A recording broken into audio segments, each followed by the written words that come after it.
ফরেদের কর্মবিরতি আর এর জেরেই বিপত্তি। হিমঘর থেকে বেরোচ্ছে না আলু, যার জেরে বাজারে যোগান কম, সাধারণের পকেটে চাপ।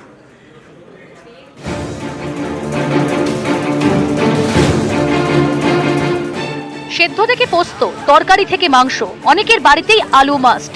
সেই আলুরই এখন আকাল। কোল্ড স্টোরেজ থেকে আলু বেরোচ্ছে না, কারণ সোমবার থেকে ফরেরা কর্মবিরতিতে। এই মধ্য ব্যবসায়ীরা কম দামে চাষিদের থেকে আলু কিনে কোল্ড স্টোরেজে মজুত করে রাখেন। এতে বাজারে চাহিদা তৈরি হয়, তখন বেশি দামে আলু ছেড়ে মুনাফা করেন। লাভের লোভে ভিন রাজ্যেও আলু পাঠান। সম্প্রতি এই ভিন রাজ্যে আলু পাঠানোতেই রাশ টেনেছে রাজ্য সরকার, যাতে আলুর দাম নিয়ন্ত্রণ করা যায়। এতে বেকায়দায় পড়ে গিয়েছেন ফরেরা। বেজায় ক্ষুব্ধ হয়ে তাই কর্মবিরতি। সারা রাজ্যের একদম দক্ষিণবঙ্গ উত্তরবঙ্গ মিলে সব জায়গায় কর্মবিরতি, অর্থাৎ আমরা যে বাজারে আলুটা সরবরাহ করি তার কাজটা বন্ধ থাকে। নিয়ন্ত্রণে থাকার পরেও যদি বাইরে যাওয়াগুলো আটকায়, সেক্ষেত্রে আমরা ব্যবসা করবো কিভাবে? পশ্চিমবঙ্গ থেকে অসম, ওড়িশা, অন্ধ্রপ্রদেশ, ঝাড়খণ্ডে আলু পাঠানো হয়। গত কয়েকদিন ধরে আলুর গাড়ি সীমানা পার করতে দিচ্ছে না পুলিশ। অনেক গাড়ি ফিরে গিয়েছে, অনেক গাড়ি আটকে রয়েছে। পশ্চিম মেদিনীপুরে আলু এবং বাঁকুড়ার আলু কলকাতা যায়নি, কলকাতায় খেতে পারো না, বাইরের রাজ্যে না যায়। আমরা মেদিনীপুর জেলা এবং বাঁকুড়া জেলা প্রভূত ক্ষতির সম্মুখীন হব। গত কয়েক সপ্তাহ ধরে সবজি বাজারে আগুন, তার মধ্যে এখন আলুর যোগান বন্ধ। এতে আরো দাম বেড়েছে। অনেক জায়গায় 1 কেজি আলুর দাম নাকি 50 টাকা ছুঁয়েছে। এখানে আলু তো অগ্নিমূল্য, এখানে আলুর 45 থেকে 50 টাকা পর্যন্ত দাম। এটা এক শ্রেণীর অসাধু ব্যবসায়ী যারা মধ্যস্থতা করছে, তাদের জন্যই আলুর দাম অগ্নিমূল্য হয়েছে। ওরে বাপরে বাপরে, বাজারে তো এখন আগুন। চাষি ক টাকা পায়? চাষি কিছুই পায় না। তাহলে মাঝখানে টাকাটা কারা পাচ্ছে? দালালদেরকে রক্ষা যাচ্ছে না। এটা একটা বিহিত হওয়া দরকার। কৃত্রিম অভাব সৃষ্টি করে আলুর দাম বাড়ানো, এই হলো ফরেদের কাজ। অভিযোগ, বাজারে আরো চাহিদা তৈরি করতে কোল্ড স্টোরেজ থেকে এখন আলু বেরই করতে দিচ্ছেন না ফরেরা।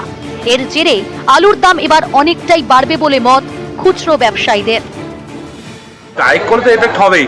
ধরুন একটা রেগুলার মার্কেট, একটা স্টোর থেকে যত কমই হোক 5-7 গাড়ি করে মাল বেরোয় কম করে। এই 5-7 গাড়ি করে যদি 2 দিন স্ট্রাইক হয়ে যায়, তাহলে মালগুলো শর্টেজ হবে।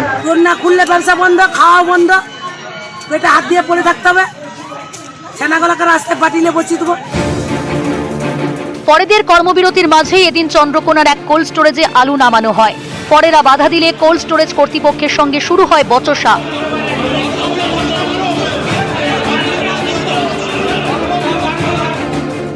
রাজ্য জুড়ে ফরেদের কর্মবিরতির মাঝেই ভিন্ন ছবি হুগলির সিঙ্গুরে। এখানকার রতনপুরের কোল্ড স্টোরেজে কাজ হয়েছে অন্য দিনের মতোই। নিউজ 18 বাংলা। ফরেদের আরো টাইট। এবার আলুর দাম নিয়ন্ত্রণ করতে একাধিক সিদ্ধান্ত এবং পদক্ষেপ নিল নবান্ন, এবং আজকের বৈঠকেই তার সিদ্ধান্ত হয়।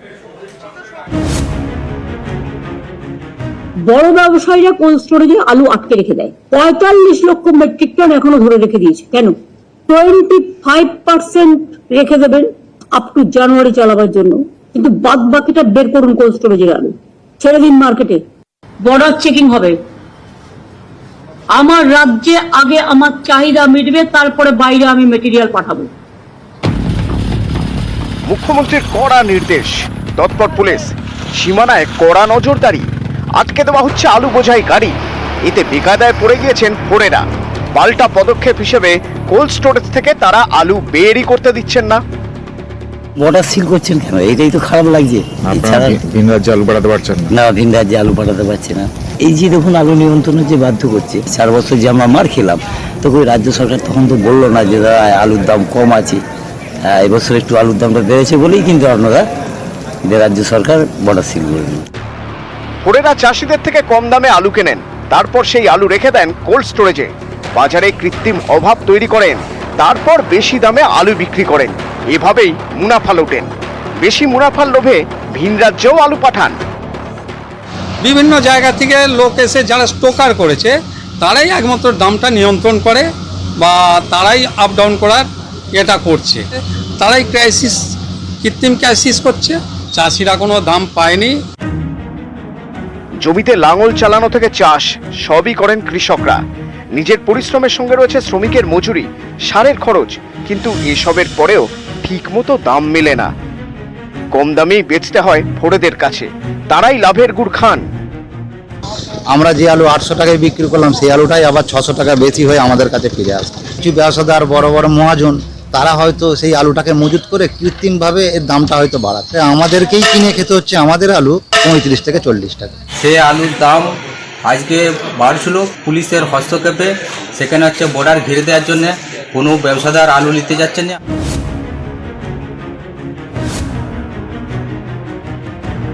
ফোড়েদের আরও টাইট দিয়ে আলুর দাম নিয়ন্ত্রণ করতে চাইছে রাজ্য সরকার। সোমবার নবান্নে এ নিয়ে বৈঠক হয়।